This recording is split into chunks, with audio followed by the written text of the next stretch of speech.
বিএনপির যে বিরাট অধঃপতন হয়েছে নৈতিকভাবে, যা ভবিষ্যতে রাজনৈতিক অধঃপতন হবে, এর পেছনে মূল ভূমিকা কি? ভিজুয়ালি আমরা দেখতে পাচ্ছি জামায়াত শিবির, পিনাকি ভট্টাচার্য, মাহমুদুর রহমানের মতো সৎ চিন্তাশীল মানুষগুলো বিএনপির বিরুদ্ধে বিরাট ঘটনা ঘটিয়ে দিচ্ছে।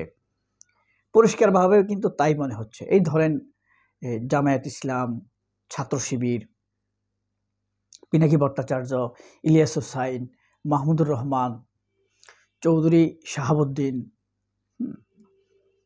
এই লোকগুলো কিন্তু আমরা দেখতে পাচ্ছি বিএনপির জন্য ক্রমেই চ্যালেঞ্জ হয়ে উঠছে, অথচ এরাই বিএনপির দুর্দিনের বন্ধু। এই বিএনপির পাশে থাকতে গিয়েই তো মাহমুদুর রহমানের উপরে এই নির্যাতন, নাহলে মাহমুদুর রহমান কি সুখে থাকতে পারতো না? এটাই বাস্তবতা, এটাই শেষ কথা। এই যে জামায়াত শিবির, পিনাকি এবং মাহমুদুর রহমান, তারাই বিএনপির বিরুদ্ধে বিরাট ঘটনা ঘটিয়ে দিচ্ছে, ভিজুয়ালি তাই মনে হচ্ছে। এখন আমরা যদি প্রশ্ন করি বিএনপিকে এত ঠুনকো জিনিস, একটু পিছনে যাই, 2 মিনিট মনোযোগ দিয়ে শুনেন। ধরেন এক সময়ে এই নিখিলবঙ্গ ভারতে কি ছিল? মুসলিম লীগ ছিল, একটা পার্টি ছিল না মুসলিম লীগ। দেখেন, মুসলিম লীগ শব্দে আওয়ামী যোগ করলো, আওয়ামী মুসলিম লীগ পরিণত হলো। তখন বেশ কিছু বড় মাপের পরিবার একা হয়ে গেল, এটা থেকে ছুটে গেল। তারা কারা? তারা হলো এই সালাউদ্দিন কাদের চৌধুরী চট্টগ্রামের, কুমিল্লার চৌধুরী কামাল ইবনে ইউসুফ, যাই হোক, ফরিদপুরের চৌধুরী কামাল ইবনে ইউসুফ, গাজীপুরের চৌধুরী তানভীর সিদ্দিকী, তারপরে কুমিল্লাতে একটা আছে, নাম ভুলে গেছি। এরকম ঢাকসাইটে কিছু পরিবার ছিল মুসলিম লীগে। এদের উপরে ঢাকার ইউনিভার্সিটির প্রতিষ্ঠাতা স্যার সলিমুল্লাহ, কামাল ইবনে ইউসুফের পরিবার, তারপরে আপনার চট্টগ্রামের চৌধুরী পরিবার, তারপরে আরেকজন আছে না জামায়াত করে, আপনার শাহজাহান চৌধুরী জামায়াতের। এরা ছিল, এদের পরিবারগুলো অতীত পূর্বপুরুষরা মুসলিম লীগের এক একটা বোনাফাইড বেজ, এদের উপরে ভিত্তি করে মুসলিম লীগ টিকে ছিল। যখন মুসলিম লীগ আওয়ামী মুসলিম লীগ হয়, তখন একটা অংশ সরে যায়। এরপরে আবার আওয়ামী মুসলিম টুসলিম বাদ দিয়ে পুরো আওয়ামী লীগ হয়ে গিয়েছে আওয়ামী লীগ, মানে ভারতপন্থী সেকুলার ইসলাম বিদ্বেষী দলে পরিণত হলো আওয়ামী লীগ। তখন এই পরিবারগুলো একরকম রাজনীতিহীন, আশ্রয়হীন, অসহায় হয়ে গেল সমাজে। তাদের কোনো রাজনৈতিক পরিচয় তখন দীর্ঘদিন ছিল না। প্রায় ধরেন 20 বছর তাদের রাজনৈতিক পরিচয় ছিল না, 30 বছর যাবৎ। 53 সালে আওয়ামী লীগ প্রতিষ্ঠা পেয়েছে না, 53 সাল থেকে আপনার 75 সাল পর্যন্ত 22 বছর তারা রাজনৈতিক পরিচয় হয়েছিল। 75 সালে যখন শেখ মুজিব মারা গেল, তখন জিয়াউর রহমানের উত্থান ঘটে। তখন যে জিয়াউর রহমানের ঐক্যবদ্ধ মুসলিম ইসলামিক বা বাংলাদেশি জাতীয়তাবাদের চেষ্টা করে, তখনই এই পরিবারগুলো এগিয়ে আসে। পরিবারগুলো এবং প্রেসিডেন্ট জিয়াউর রহমানের ঐক্যবদ্ধ বাংলাদেশের রাজনীতির ডাকে তারা সাড়া দেয়। এরাই হয়ে ওঠে বিএনপির এক একটি মজবুতি ভিত্তি, কঠিন মজবুতি ভিত্তি। এবং এই বিএনপিটাই আওয়ামী লীগের জন্য চ্যালেঞ্জ হয়ে যায়।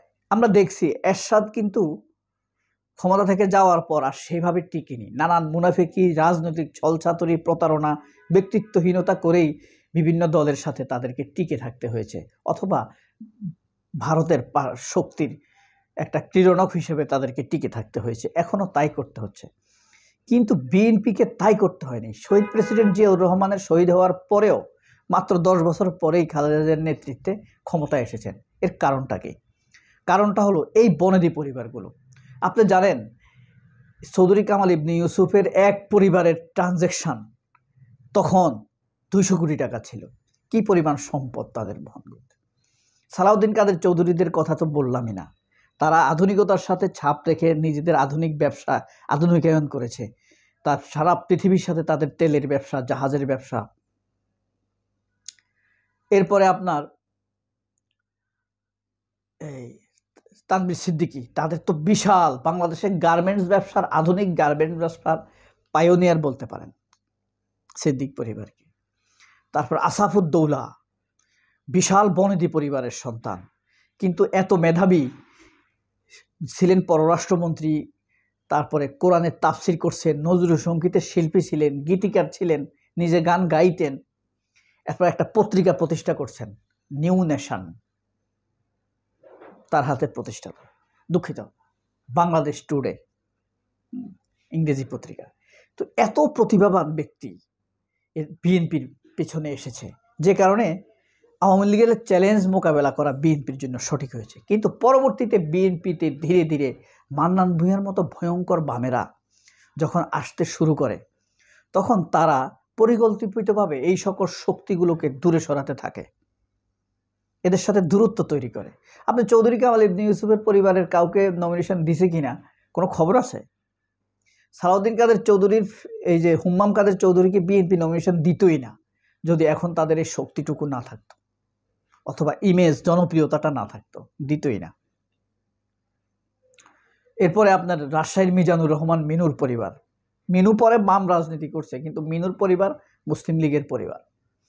এরপরে আপনার এই যে তানভীর সিদ্দিকীর পরিবার, গাজীপুরের, হ্যাঁ, এরা কিন্তু বিশাল ব্যাপার স্যাপার, কথা বলছেন, এরাই ছিল বিএনপির শক্তি। এরা এখন বিএনপি থেকে সরে গিয়েছে। এটা হলো বিএনপির ভিত্তিগত পরাজয় ঘটে গিয়েছে। এই ভোটে কি হবে আমরা জানি না, তবে বিএনপির দীর্ঘমেয়াদী পতন হয়ে গিয়েছে। এখন বিএনপিকে যে আঘাত বিএনপির উপরে আসবে, এক পিনাকির আঘাত বিএনপি সহ্য করতে পারে না, এক ইলিয়াস হোসেনের আঘাত বিএনপি নিতে পারে না, একজন মাহমুদুর রহমানের মতো সৎ, দেশপ্রেমিক, বুদ্ধিদীপ্ত, মেধাবী মানুষকে বিএনপি ওন করে না, ধারণ করতে পারে না। এটাই তো বিএনপি বৈচিত্র্য হারিয়ে ফেলেছে। আপনি দেখবেন বিএনপি একটি কথা বলে, আমাদের এখানে নানান মত পথ আদর্শের লোক, প্ল্যাটফর্ম, বিএনপি তাদের প্ল্যাটফর্ম। কিন্তু দেখেন মাহমুদুর রহমান বিএনপির জন্য যা করে, এখন তো কোনো ক্ষতি তো করছে না, তিনি এখন তার পত্রিকা, পেশাদারিত্বের সাথে তার পত্রিকা চালাচ্ছেন। এই মাহমুদুর রহমান বিএনপির জন্য, জিয়া পরিবারের জন্য যা করছে, এই ধরেন এই আব্দুল তুষার, এক শাহেদ আলম আবার যদি জন্মায়, আর যদি শুরু করে, তাও হবে না। মাহমুদুর রহমান মৃত্যুর ঝুঁকি নিয়েছে সত্যের জন্য। তো এই মাহমুদুর রহমানেরা, জামায়াত ইসলাম, শিবির, এই তানভীর আহমেদ সিদ্দিকীরাই এখন জামায়াতকে সমর্থন দিতে শুরু করেছে। আপনার তানভীর সিদ্দিকী, চৌধুরী কামাল ইবনে ইউসুফ, কুমিল্লার একটা আছে, একজন আছে, 22 পরিবারের এক পরিবার, আমি নাম ভুলে গেছি তার, ও ইউসুফ আবদুল্লাহ হারুন, এরা সব মুসলিম লীগের ছিল, তারপরে বিএনপিতে আসছে। এরপরে বিএনপির সাথে বিমাতা সুলভ আচরণের শিকার হয়ে এক একজন এক এক দিকে, হয়তো দুই একজন হয়তো আওয়ামী লীগের দিকে গেছে তাদের পরিবার থেকে, কিন্তু এরা আওয়ামী লীগ করে না। এবং এদের কারণেই জামায়াত একসময় পপুলারিটি অর্জন করতে পারে নাই।